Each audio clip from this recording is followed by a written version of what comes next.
पिछले एपिसोड में आपने देखा शाह गयातू के पास पहुंच जाता है और बाहर दो शख्स आपस में लड़ रहे होते हैं। उन्हें देखकर गयातू कहता है जो हारेगा वो मारा जाएगा, मगर मैं कभी नहीं हारता। इस पर आलम शाह कहता है आप तो ऐसी फौज के कमांडर हैं जिसके नाम से बहादुर लोग भी कांपने लगते हैं और आप लोग मजबूत बाजुओं को टहनियों की तरह तोड़ देते हैं गयातू। ये सुनकर गयातू कहता है ज्यादा बोलना पसंद नहीं है मुझे। और आज के इस एपिसोड में गयातू कहता है क्या तुमने उस्मान को मार दिया है? इस पर आलम शाह कहता है नहीं, उसे आपके लिए बचा कर रखा है, उसे गिरफ्तार कर रखा है। इस वक्त वो कोनिया जा रहा है मगर उस्मान कोनिया नहीं पहुंच सकेगा। ये सुनकर गयातू कहता है उसे वहां नहीं पहुंचना चाहिए। मगर क्यों? क्या वो जानता है कि हम सुल्तान को तख्त से हटा देंगे? इस पर आलम शाह कहता है नहीं, जो सिपाही उस्मान को लेकर आया वो बहुत बहादुर है, मोहतात रहिएगा। वो लोग अकमान पहाड़ी के नजदीक से जा रहे हैं। अब तक उनके घोड़े थक गए होंगे, किसी गार में आराम कर रहे होंगे।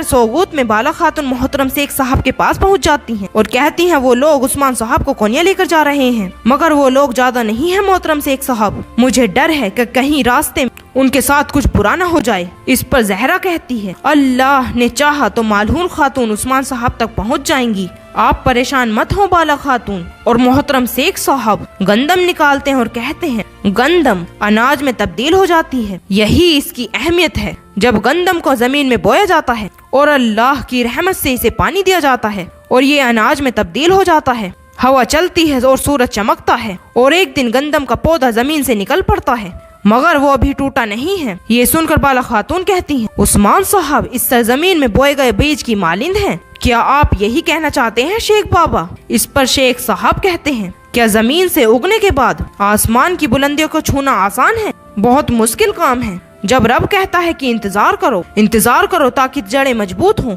इंतजार करो ताकि आसमान की बुलंदियों को छू सको और तुम्हारा दुश्मन तुम्हें मात न दे सके। उस्मान साहब ये इम्तिहान बहुत मुश्किल है और दुश्मन जालिम और खतरनाक, मगर उनके दिल में मौजूद मोहब्बत तमाम दुश्मनों पर गालिब आ जाएगी और इस सरजमीन पर सिर्फ एक यही नेक मकसद बचेगा। उस्मान साहब की नस्ल अपनी शहादत के जरिए पूरी दुनिया में अल्लाह का निजाम और रसूलुल्लाह सल्लल्लाहु अलैहि वसल्लम का मकसद फैला देंगे।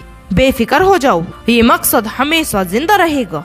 इस पर सभी इंशाअल्लाह कहते हैं कि उसी दौरान वह कोतान मारी और कोलिनिया को ले आता है और आकर सलाम करता है और मारी बाला खातून से कहती हैं कोई भी महफूज जगह नहीं बची, तुर्गुत ने मुझे आपके पास भेज दिया, हारमन काया पर निकोला ने कब्जा कर लिया है। इस पर मोहतरम शेख साहब कहते हैं आज के बाद से आप हमारे पास यहाँ महफूज हैं। और दूसरी तरफ जंगल में मालहून खातून ख्वातीन और सिपाहियों के साथ मिलकर उस्मान साहब को लेने पहुँच जाती हैं और कहती हैं आई गुल आप लोग इस तरफ जाएं, जब मैं इशारा करूँ तो हम लोग हमला करेंगे। ये सुनकर सभी अपनी अपनी जगह तैनात होने के लिए चले जाते हैं और इधर चाउस उस्मान साहब और उनके सिपाहियों को लेकर आ रहा होता है और इधर तुर्गुत साहब भी मंसूबा बंदी कर रहे होते हैं कि उसी दौरान वहाँ कोतान आकर कहता है भाई वजीर उस्मान साहब को कोनिया भेज रहा है। ये सुनकर तुर्गुत साहब कहते हैं आह वजीर, इस दफा वो ज्यादा मोहतात होगा। अब मेरी बात गौर से सुनो सिपाहियों, उस्मान साहब के लिए हमें कोसेस और उसके सिपाहियों की जरूरत है। पहले हम कोसेस को बचाएंगे, उसके बाद अल्लाह के हुक्म से उस्मान साहब को बचाएंगे। चलो मेरे बहादुरों, जिहाद मुबारक हो। ये कहकर वहाँ से चले जाते हैं और इधर चाउस उस्मान साहब और उनके सिपाहियों को लेकर उस जगह पहुँच जाता है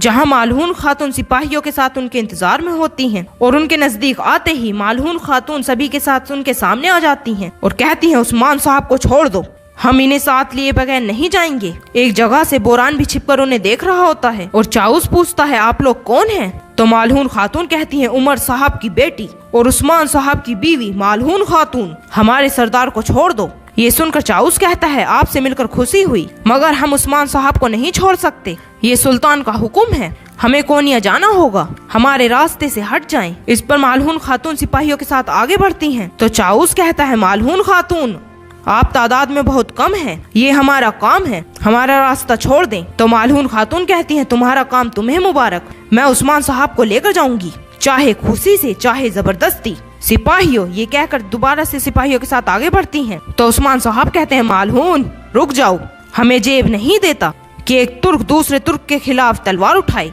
और मैं बिल्कुल पसंद नहीं करूंगा कि मेरी वजह से तुर्क खून बहाया जाए। और चाउस से कहते हैं अगर आपकी इजाजत हो तो मुझे अपनी बीवी से कुछ बात करनी है। चाउस इशारे में हामी भरता है और उस्मान साहब मालहून खातून के पास आते हैं। मालहून खातून कहती हैं मत जाएं, इस पर उस्मान साहब कहते हैं, मालून हमारी तादाद बहुत थोड़ी है, हमें जाना ही होगा, तुम परेशान मत हो, अल्लाह ने चाहा तो मैं कोनिया से वापस आ जाऊंगा। वापस आने के बाद जिन लोगों ने हमारे साथ ये सब किया है उनसे एक एक करके हिसाब लूंगा। ये सुनकर मालून खातून कहती हैं, इंशाअल्लाह।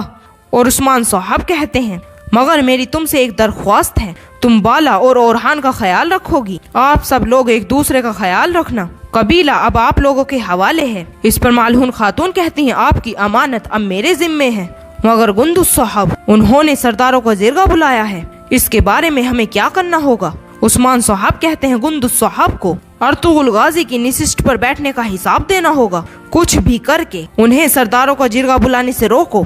तुर्क कमानों के सामने इस वक्त सिर्फ एक रुकावट है, वो है आलम शाह, और वो उसी का साथ दे रहे हैं, सीधे रास्ते से दूर जा रहे हैं, उन्हें उस निशिष्ट पर नहीं बैठना चाहिए। और आई गुल जारकुताई से कहती है, उन लोगों ने तुम्हारा क्या हाल बना दिया है। इस पर जारकुताई कहता है, मुझे कोई फर्क नहीं पड़ता, मुझे माफ कर देना, हो सकता है मैं वापस ना आऊं। तो आई गुल कहती है, ऐसा मत कहो जारकुताई, उस्मान साहब और आप लोग सही सलामत वापस आ जाएंगे इंशाअल्लाह, मैं तुम्हारा इंतजार करूंगी। और चाउस कहता है, उस्मान साहब चलिए, वक्त कम है, हमें जाना होगा। ये सुनकर मालहून खातून उस्मान साहब के गले लग जाती हैं और फिर उस्मान साहब अपने सिपाहियों सल्जूकी सिपाहियों के साथ वहाँ से चले जाते हैं। बोरान भी ये सब देख रहा होता है और मालहून खातून कहती हैं, चलो सिपाहियों, हमें सरदारों को जिरगा रोकना होगा, चलो। ये कहकर वहाँ से निकल जाती हैं। और इधर निकोला आर्गोस के पास पहुँच जाता है और आर्गोस कहता है, तुर्गुत उसने ऐनागोल के रास्ते में हमारे लिए जाल बिछाया, वो मारी को ले गए, हमने उनका मुकाबला करने की पूरी कोशिश की मगर नहीं रोक पाए उन्हें,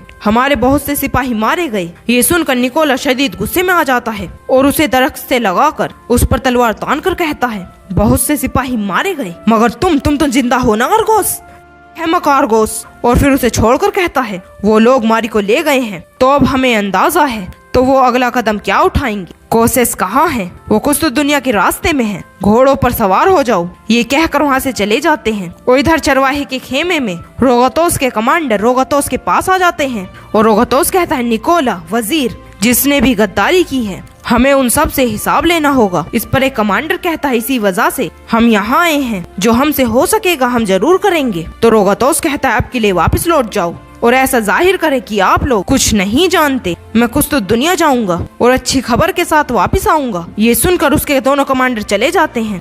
फिर इधर एक गौर में उस्मान साहब अपने सिपाहियों समेत सल्जूकी सिपाहियों के साथ खाना खाते हैं और बाई सुंगुर को जारकुताई खुद खिलाता है। और उस्मान साहब कहते हैं, आप लोग वाकई हमें वहाँ लेकर जाना चाहते हैं, क्या आपको लगता है कि कोनिया में सब कुछ ठीक चल रहा है। इस पर चाउस कहता है, हम वहाँ की सूरत हाल के बारे में कुछ भी नहीं जानते उस्मान साहब, ये एक ऐसे सूरज की मानिंद है जो गुरूब होने वाला है। ये सुनकर उस्मान साहब कहते हैं, तो फिर हम लोग वहाँ क्यों जा रहे हैं। तो चाउस कहता है, हमें सुल्तान मसऊद पर भरोसा है, वो अपने इंसाफ से आपकी बेगुनाही साबित कर देंगे, फिर सरहद पर एक नया सितारा चमकेगा, मगर वजीर हर जगह जहर फैलाता है। ये सुनकर उस्मान साहब कहते हैं, वो अपने किए की सजा जरूर भुगतेगा। तो चाउस कहता है, काई कबीले के पास उसे ठिकाने लगाने की ताकत है। ये सुनकर उस्मान साहब कहते हैं, मगर ऐसा क्यों है, आप लोग हम पर भरोसा क्यों करते हैं। इस पर चाउस पानी का बर्तन दिखाता हुआ कहता है, जिस पर काई कबीले का निशान बना होता है, सिर्फ आपका ताल्लुक काई कबीले से हो सकता है, काई सभी जगह है, हम लोग एक ही मकसद के पीछे हैं,